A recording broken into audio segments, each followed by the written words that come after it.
પડતર પ્રશ્નો અને માંગણીઓના ઉકેલ માટે બોટાદ જિલ્લા કેમિસ્ટ એન્ડ ડ્રગિસ્ટ એસોસિએશનના 145 જેટલા મેડિકલ સ્ટોર્સ સજ્જડ બંધ. કેમિસ્ટ અને ડ્રગિસ્ટ વ્યવસાય સાથે સંકળાયેલા વેપારીઓના વિવિધ પડતર પ્રશ્નો અને લાંબા સમયની વ્યાજબી માંગણીઓના ઉકેલ માટે આજ રોજ તારીખ 20 મે 2026ના દિવસે Botad chemist and druggist association દ્વારા મેડિકલ સ્ટોર્સ સજ્જડ બંધ પાડવામાં આવ્યું હતું.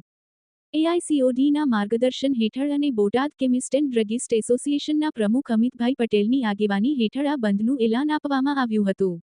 આ એલાનને બોટાદમાં પ્રચંડ પ્રતિસાદ મળ્યો હતો અને શહેરના 145 જેટલા મેડિકલ સ્ટોર્સના સંચાલકોએ પોતાના ધંધા રોજગાર સજ્જડ બંધ રાખીને આ લડતમાં સંપૂર્ણ સહકાર આપ્યો હતો.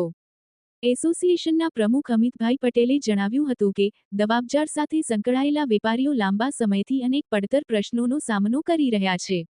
વારંવાર રજૂઆતો કરવા છતાં તંત્ર દ્વારા કોઈ નક્કર ઉકેલ ન આવતા અંતે એઆઈસીઓડીના આદેશ અનુસાર આજે આ બંધ પાડવામાં આવ્યો છે.